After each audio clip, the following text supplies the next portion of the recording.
Las teorías éticas pueden clasificarse de diferentes formas.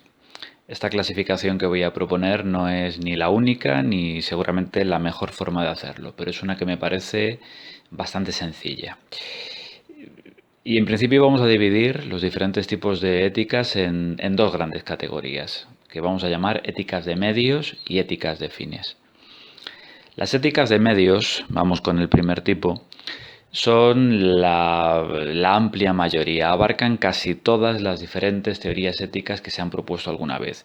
Las éticas de fines, por el contrario, son escasas. No digo que sean poco importantes, hay algunas teorías de una importancia extrema en este grupo, pero sí es verdad que han tenido históricamente bastante menos partidarios. No ya entre los receptores de estas teorías, no ya entre los lectores o los estudiantes de filosofía, entre los propios filósofos, realmente es un tipo bastante minoritario, aunque insisto, importante. Pero bueno, casi todo el pastel de la ética se lo reparten las éticas de medios. Vamos a ver entonces en qué consisten. Éticas de medios son todas aquellas para las cuales aquello a lo que llamamos, voy a ser aquí deliberadamente ambiguo, impreciso, porque como este tipo de éticas abarca muchas, recoge a diferentes autores con muy diversos lenguajes, pues tengo que ser adrede un poco vago, ¿no? Pero bueno, éticas de medios, aquellas para las cuales lo que llamamos lo moral o lo correcto o el bien, los valores, los principios, etcétera.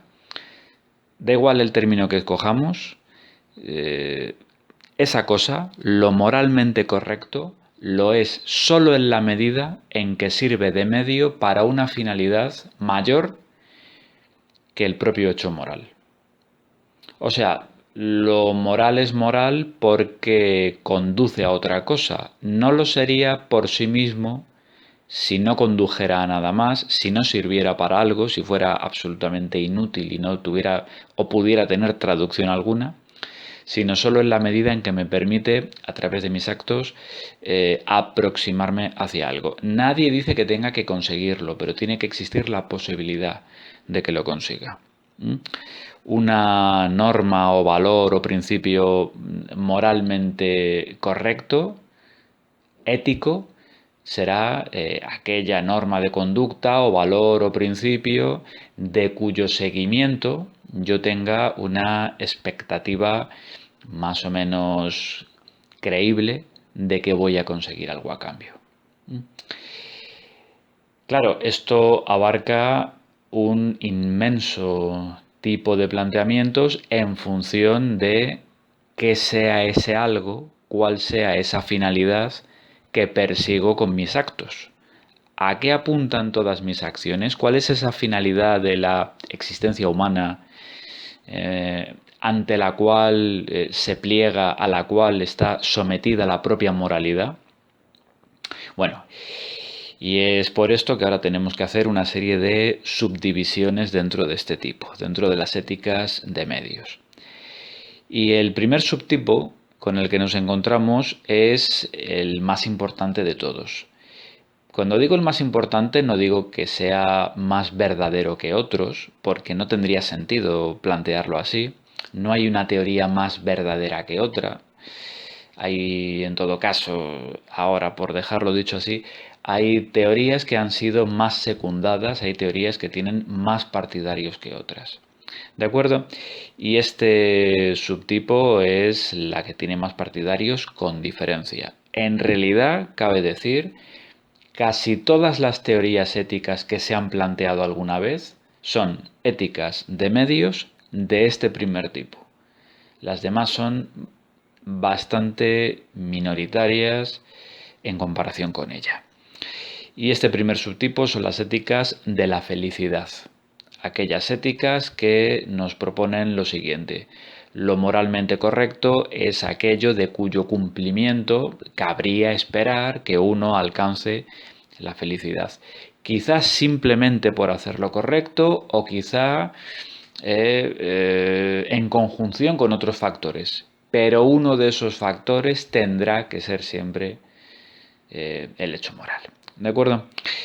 Estas éticas de la felicidad, dado que el término felicidad en griego se dice eudaimonía, son éticas también llamadas eudaimonistas o eudemonistas, ¿vale? E insisto, son las éticas que más partidarios han tenido a lo largo de la historia, tanto si hablamos de teorías éticas como si hablamos de morales religiosas, porque en el fondo podemos también meter aquí la religión de por medio. Toda religión nos propone una moral. No hay religión alguna que no proponga normas de vida, que no proponga reglas de conducta. Por tanto, podríamos meterlas dentro de este esquema y decir que las religiones son, todas ellas o prácticamente todas ellas, proponen éticas de medios eudaimonistas.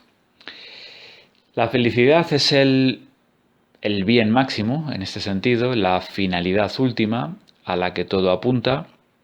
Una acción moralmente correcta me acerca a mí o a terceros a la felicidad. Una acción es moralmente incorrecta porque aleja normalmente a terceros de la felicidad, porque impide, porque es una traba para la realización de la felicidad ajena. Ese es el planteamiento.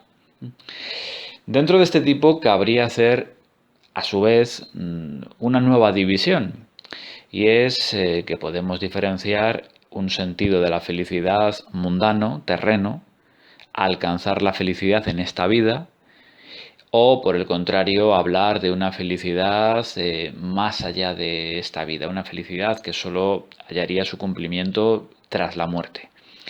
Evidentemente este segundo tipo o subdivisión tiene bastante más que ver con la religión que las teorías filosóficas. El primer tipo, las que hablan de alcanzar la felicidad en esta vida, son las éticas eudaimonistas inmanentes. Inmanente, inmanencia, significa en un lenguaje filosófico todo aquello que tiene que ver con este mundo, todo aquello que tiene que ver con lo que podemos captar a través de los sentidos. Trascendente, trascendencia, significa en este mismo lenguaje todo aquello que tiene que ver con el más allá, con otra vida o con algo que está más allá de nuestro conocimiento posible. Ejemplos, podría poner muchísimos, pero no me voy a complicar. Ejemplos de éticas de medios eudaimonistas inmanentes. Bueno, pues dos clásicos como puedan ser Platón y Aristóteles. Ejemplo de ética de medios eudaimonista trascendente, pues por ejemplo la que propone el cristianismo. En este caso es una religión, pero encaja aquí perfectamente. ¿Vale? Vamos con otro de los subtipos. Dentro de las éticas de medios, otro tipo mucho menos importante, más reducido con diferencia, ¿no?, que las éticas anteriores, pero aún así que ha encontrado un buen número de seguidores, de partidarios, son las éticas hedonistas. Hedonismo procede del griego hedoné, que significa placer. El hedonismo clásico, una doctrina fundada por Epicuro, de ahí que también se conozca esta doctrina como epicureísmo, sostiene que la única meta, el único bien en sí que hay en esta vida es el placer. Una buena vida, una vida bien llevada, será una vida rica en placeres y libre en la medida de dolores. O dicho de otra forma, una vida en la cual abunde más el placer que el dolor. Por eso, todo placer es bueno, por definición, no puede haber placeres malos y igualmente todo dolor será siempre malo, evidentemente. Lo que decía Epicuro, lo que han sostenido los hedonistas, este hedonismo clásico, que tuvo gran predicamento en el mundo grecolatino, lo que han sostenido en realidad no tiene nada que ver con entregarse a una vida de descontrol, de drogas y alcohol y orgías o algo por el estilo, nada más lejos de la verdad.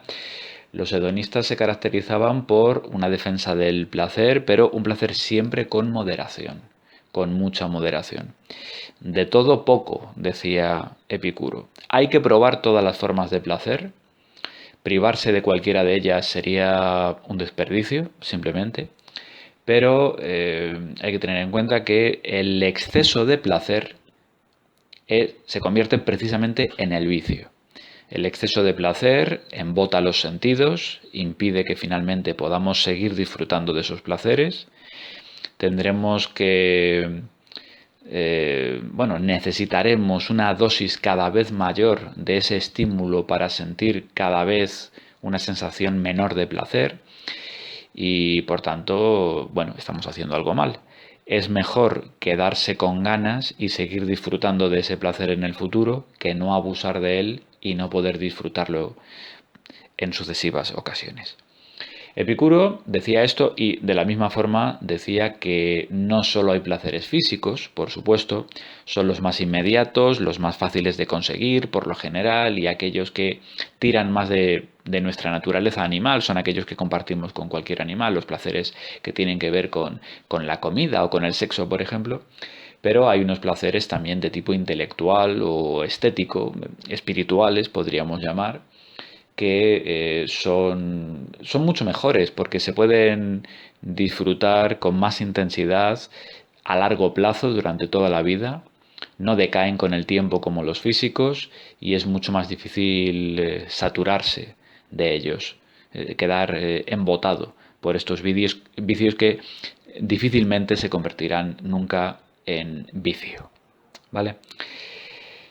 El hedonismo tuvo una cierta vida en el mundo antiguo hasta que fue, una doctrina, podríamos decir, perseguida y prácticamente erradicada cuando en el Imperio Romano el cristianismo se convierte en religión oficial. Pasó a verse muy mal y, fue extinguiéndose poco a poco.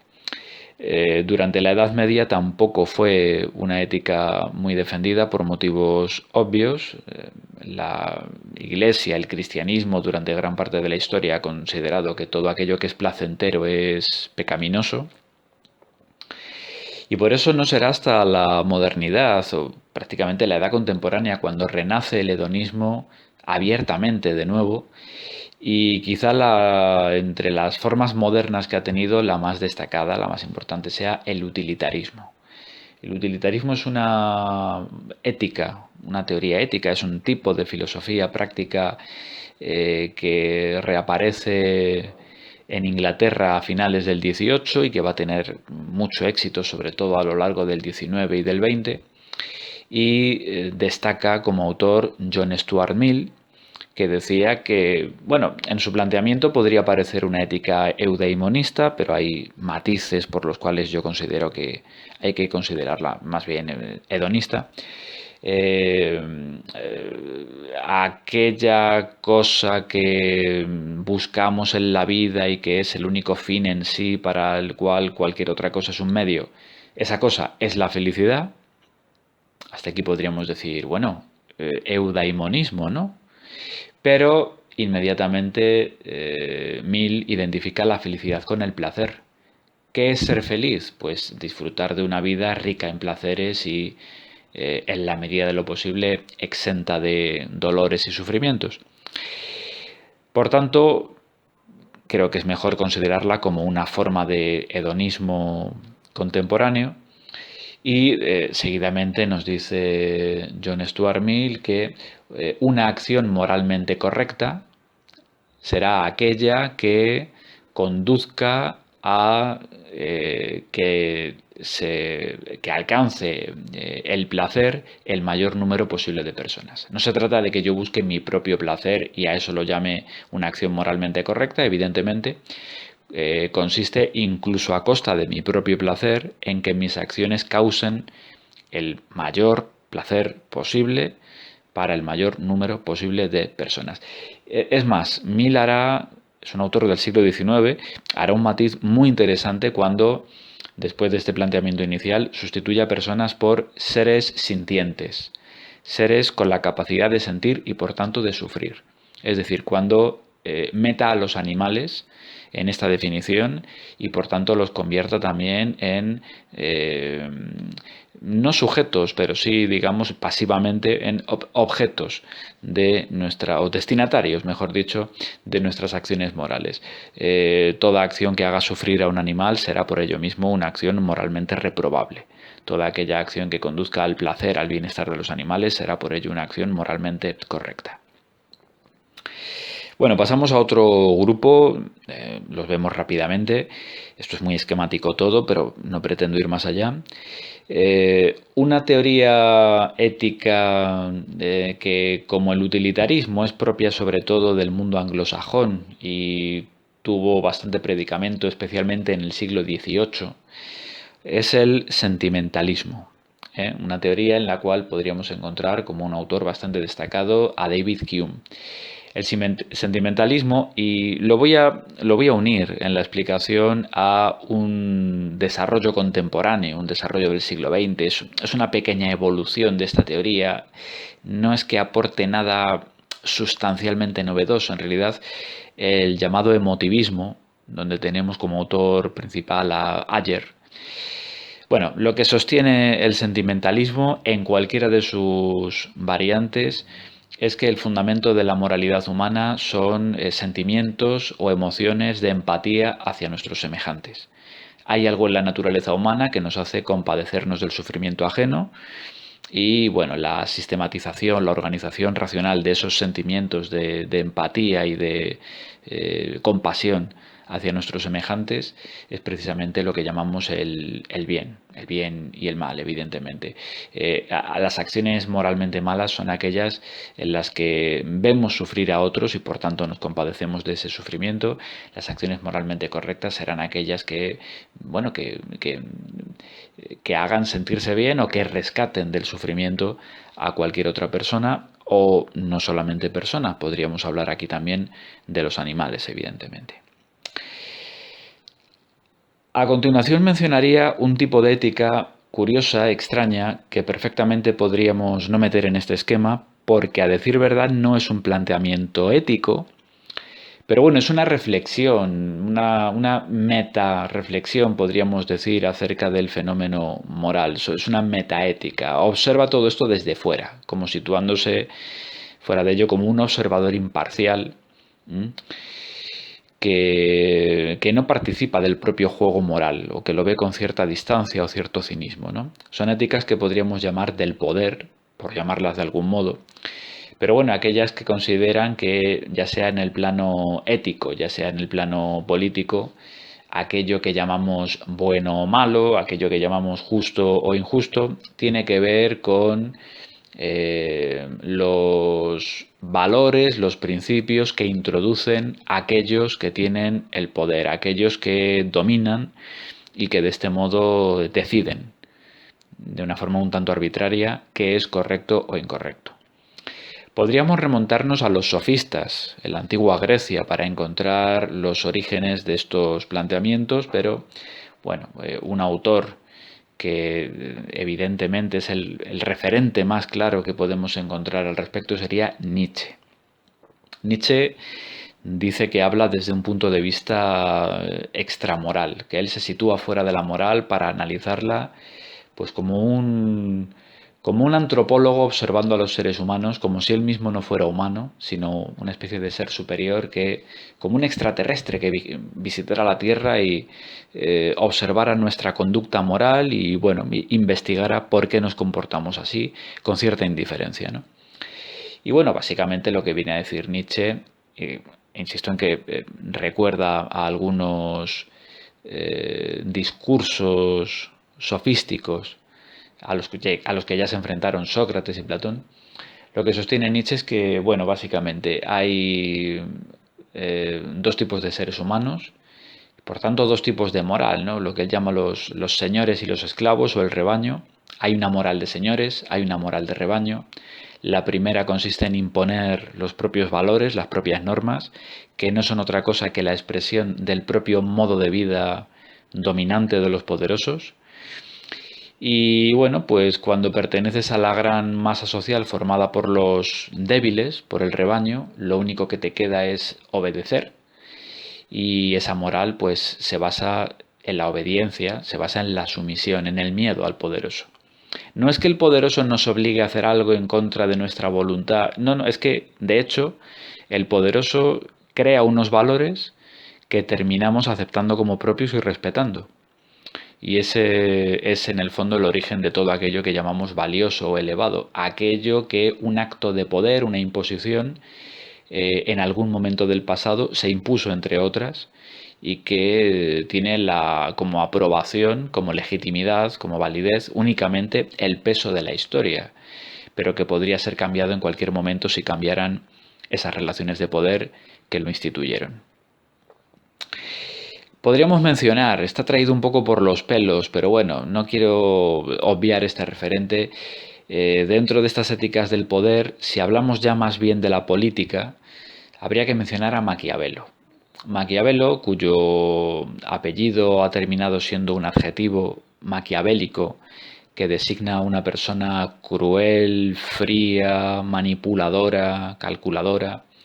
En realidad Maquiavelo, el pobre, no hizo ninguna de estas cosas. Fue un teórico de la política, bueno, fue también un diplomático y demás. Tuvo una vida, digamos, entre las cortes europeas hasta que cayó en desgracia.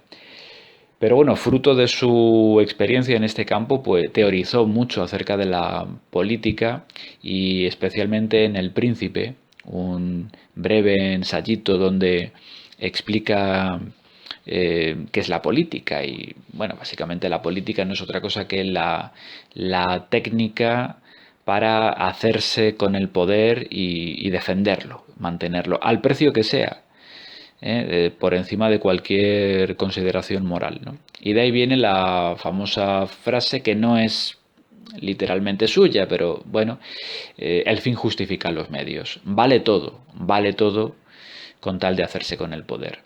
Bueno, pues aunque no sea el planteamiento que defiende Maquiavelo, sino que explicita, que muestra, incluso que denuncia a Maquiavelo, pero bueno, cabe señalarlo como una forma de entender también la ética, es decir, no existe el bien o el mal, existe el que tiene el poder y el que no lo tiene. El que no lo tiene siempre se quejará de las injusticias que comete el otro, pero cualquiera que se haga con el poder siempre hará aquello necesario para defenderlo a toda costa. Bueno, con esto hemos expuesto los principales subtipos de estas éticas de medios. Voy a mencionar muy rápidamente otro par que salen habitualmente en mis clases y que, bueno, creo que es conveniente encajar en este esquema. No son teorías éticas defendidas por filósofos, sino por expertos en otras materias, en otros campos, pero me parece pertinente recordarlas aunque sea muy brevemente. Cabe hablar de unas éticas biologicistas. Hay unos planteamientos que de hecho cada vez están más en boga, que reducen la conducta moral humana a nuestra base biológica, que consideran bueno, que la moral no deja de ser una conducta adaptativa, adaptación al medio, básicamente. Y un autor que viene rápidamente a la mente cuando hablamos de este tipo de explicación sería Richard Dawkins, un biólogo, un sociobiólogo, es decir, que ha aplicado con bastante éxito planteamientos biológicos a la descripción de los fenómenos sociales, y viene a decirnos que la moral efectivamente no es más que una conducta adaptativa, es lo que él llama una estrategia evolutivamente estable. Una acción moralmente correcta es aquella que, en caso de que todos la hiciéramos, conduciría a la supervivencia de nuestra especie a largo plazo. Una acción moralmente incorrecta es una conducta inadaptativa, es una estrategia evolutivamente inestable. Si todo el mundo se comportara así, la especie se extinguiría a medio o largo plazo. Y por eso, bueno, la mayoría de la gente al fin y al cabo cumple los principales preceptos morales y existe el castigo como forma de rectificar esas conductas que potencialmente hacen peligrar la supervivencia de la especie. Y el otro subtipo que podríamos mencionar, y con esto ya hemos terminado las éticas de medios, sería, bueno, el planteamiento psicoanalítico, que es bastante interesante, discutible pero interesante. lo que decía Freud y han dicho tantos discípulos suyos después con diversos matices. Eh, el bien o el mal objetivamente no existen, sino que se trata de un condicionamiento recibido en la infancia, un condicionamiento que ha dejado una huella imborrable en nuestro inconsciente. Hay una parte de nuestra mente a la que se refiere Freud como el superyo o el ideal del yo, y ese superyo en el fondo no deja de ser eh, el miedo a los castigos, el miedo inconsciente, repito, el miedo inconsciente a que se repitan los castigos que recibimos en la infancia cuando hicimos ciertas cosas. O el anhelo de que se repitan las recompensas, del tipo afectivo sobre todo, que obtuvimos en la infancia a cambio de ciertas acciones. O sea, básicamente es una relación inconsciente con nuestros padres o quien nos haya criado, pero bueno, por defecto los padres. Esa relación inconsciente que nos va a acompañar toda la vida, que vamos a evocar durante toda la vida.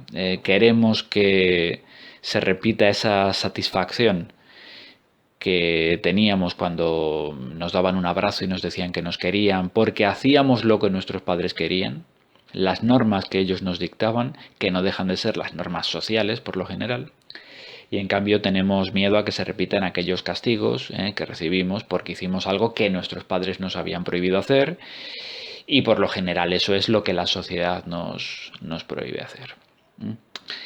Bueno, hasta aquí este tipo y hasta aquí, bueno, la parte más extensa de esta explicación porque nos quedan las éticas de fines y aquí hay bastante menos que decir.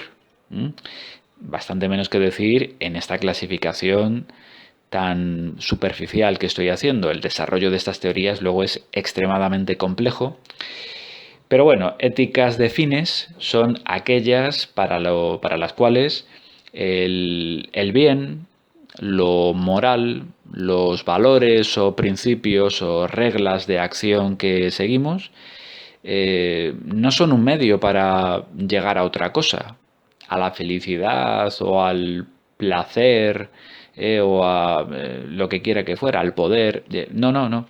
Lo moralmente correcto lo es porque lo es y punto. Es decir, existe un bien objetivo que tenemos el deber de cumplir sin esperar nada a cambio.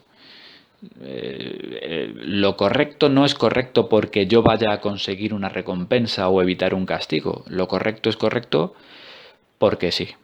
Claro, ahora hay que explicar cuál es ese porque sí. Hay que dar un fundamento para esta teoría. Pero es lo que comparten estas éticas de fines. Que repito lo que dije antes, son éticas extremadamente importantes, leidísimas, discutidas, comentadas todavía hoy muchísimo, pero que a la hora de la verdad encuentran por lo general pocos partidarios, porque incluso entre filósofos tiran mucho más las éticas de medios, e incluso entre filósofos que no dejan de ser seres humanos, tiran especialmente las éticas de la felicidad, las eudaimonistas. Pero bueno, encontramos dentro de estas éticas de fines dos grandes teorías, sobre todo. Éticas de fines formales, la ética formal, que es la ética de Kant, que nos dice efectivamente que hay un deber por el deber que cumplir a toda costa y que ese deber viene a coincidir con aquella norma de acción que yo puedo asumir libremente y que fuera universalizable. Esto lo expresa Kant, lo llama el imperativo categórico, que es algo de lo que hablaremos en lecciones posteriores, así que no me entretengo ahora mucho con ello. Pero hay un deber por el deber que cumplir, repito, aunque ese cumplimiento me condujera a ser un desgraciado, a ser un infeliz. No importa. Al deber eso no le importa. El deber es el que es. Kant tiene un planteamiento en el que, bueno, nos proporciona una fórmula abstracta, ese imperativo categórico que tenemos que saber aplicar según la circunstancia. Hay otro tipo de ética de fines, éticas de fines materiales, la ética material de los valores que defendió Max Scheler ya en el siglo XX, que dice que sí que efectivamente hay un deber objetivo que cumplir, pero que ese deber no es puramente formal, no es la aplicación de una regla abstracta que nos explica bajo qué condiciones es universalizable y por tanto aceptable en términos racionales nuestra máxima, nuestro principio subjetivo, sino que nos dice que, bueno, que es más sencillo en realidad, que hay unos valores materiales que podemos encontrar, clasificar y jerarquizar, sobre todo esto, jerarquizar a través de la razón. Hay una serie de principios que forman un sistema ético perfectamente deducible y organizable. Y bueno, están ahí objetivamente y tenemos el deber de cumplir todos ellos. Y una vez más, con independencia de las consecuencias que ello pudiera tener. Bueno, no quiero entretenerme más. Hasta aquí esta rápida y seguramente mal explicada clasificación de las teorías éticas, y en lecciones posteriores iremos explicando algunas de ellas especialmente destacadas. ¿De acuerdo? Hasta luego.